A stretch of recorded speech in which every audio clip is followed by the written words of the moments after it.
Imagine if you lived in a country that spoke a language and you did not speak the language of that country.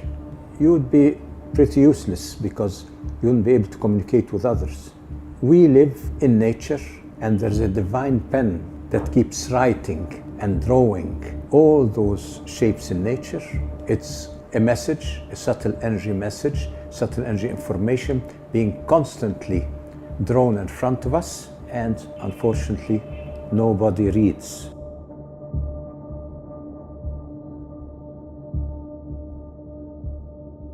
Biogeometry is all about design related to life force and consciousness, because geometry is, geo is the earth, metry has to do with measurements of the earth, that means land survey basically, as it was in ancient Egypt. And when you put geo with bio, you're moving to another dimension. You're moving from the physical to the subtle energy level. So biogeometry means measuring the life force of the earth. Bio here is a life force, and it includes consciousness, of course. And that makes the earth a living being and in which we are part. We do not live on the earth, we live in the earth, because we live inside the atmosphere of the earth, which is part of the earth itself. So we are part of this living being, just as our immune cells or blood cells are part of our being. So when we act, we have to act according to the general laws of the being in which we are part. So we will start from there, looking at the language of nature. Nature needs to be understood, and it is understood through the principles of its design language. So let us go further into the design language of nature and see what is different in this design language from other design languages that we use. We have to look at the design language of nature, try to understand it. In nature, we have to see how things grow, how life force interacts with natural shapes. The moment we mention life force as a major component in the development and growth of natural shapes, we enter into multidimensionality of nature's design language. It's not a design language that acts in the physical world. No, it's a design language that is multidimensional. So for example, if I want to contain a liquid, I design my cup in a way that contains this liquid. If it's a flat surface, it won't contain it, so it has to be designed in a certain way to contain it. Okay, that's containing physical matter. Now, we want to contain the full life force. The full life force in nature has so many levels. It has vitality levels, it has emotional levels, it has mental levels, and all levels are different levels of consciousness at the same time, and there are all the laws of nature are working through all those levels. So here we are dealing with a physical shape that contains multidimensionality of subtle energy levels. That means the physical shape is only a very small part of the total living shape in nature.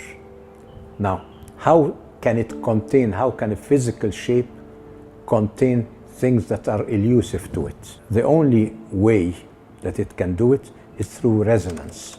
And resonance, we should understand that with a musical instrument, string instrument, for example, if you hit one string, every eighth string or every string with double or half its length will resonate with it. So the law of resonance goes from 0 to infinity. The law of resonance, when things are in resonance, there is a sort of bidirectional information exchange. And this information is how this energy affects us, meaning that it's qualitative. So qualities, as we know, for example, musical notes are an effect on us. They are qualities. Sounds are qualities. And we know that they repeat themselves on the different octaves. So that means a quality actually exists in all levels of nature from 0 to infinity. Qualities are different than quantities. Quantitative aspects are limited to certain ranges, while qualitative aspects are universal. Any quality in the universe is multidimensional. So here, the shape itself on a physical level is designed in such a way that every angle in that shape resonates with a certain level of subtle energy that's invisible. So certain design principles that we are going to look at in the design of shape will make this shape resonate with emotions, with mental levels, with spiritual levels, or with vitality. And we have those shapes, those geometrical shapes that resonate with all those levels. We can use them in biogeometry to access information on all those levels, either to find disturbances on the different levels or to correct them, disturbances on the different levels. So we have our sort of shape codes for the different subplanes of nature, and we have rulers on which we can detect everything on the subplanes of nature. That is why when we are studying the multidimensionality of nature's design language, we actually have the practical tools of doing the research. Now, how does something physical connect to the higher dimensions? Now, the resonance is achieved. The resonance with higher dimensions is achieved. The connection happens through vortices. So you have a vortex like that connects between every dimension. So if I draw here, if this is one dimension, physical dimension, and then I have a vortex like this vortex can connect to another dimension, and you can have a third dimension, and so on. So those vortices, they're bidirectional spirals. They connect between planes of nature. So while this one is our visible plane of nature, these are invisible planes of nature, the higher planes of nature.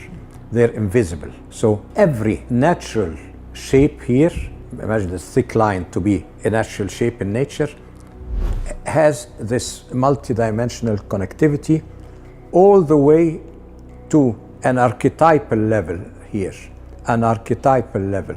The archetypal level is a level where the patterns or the templates of all shapes are stored. And so the templates, the energy templates, come down here and govern the shaping of this shape here in whatever shape. It is governed by the shapes. We call that the archetypal dimension. You have the human template, you have the plant template, you have the tree templates, and all those are communicated down here. They are communicated through emotional levels, mental levels, and so on. All those levels are consciousness levels. They come down here. So there is growth. Let us look at a human being. I get my friend here. This is a statue, and we've dealt with this in our courses. Now, I can actually measure centers of rotation on the statue. I have centers of emission of life force. Now, the centers of emission of life force are related in a way to the shape. Like we said, the shape of the container connects to all the higher levels, and it connects that through the vortices. So in a human being, we have 7 major vortices here that we call the chakras. One on the head, here, and heart chakra, stomach chakra, procreation chakra, base chakra. And then we have some other chakras above and some other chakras below. Now, if I can measure the chakras, those vortices, on a statue, it means that the shape creates the connective vortices to all the higher dimensions. Now, a statue on a physical level is not alive, but through its shape, it contains all the other dimensions. So actually, a statue can be a container of all the higher dimensions and transmit them. I can take them from the statue, transmit them to me. So I can actually interact with the chakras of the statues. This means that chakras are basically a result of a forming process. We have a law that says subtle energy, formed or shaped, produces function. So when we look at natural shapes, like let's go a bit inside the body and see how an open energy system like the human being interacts with subtle energy outside. Subtle energy, that means life energy, exists outside. Now life energy is drawn in. I draw it, let's say, through my breath. I draw in and out. When I draw in life energy, it goes into the lungs.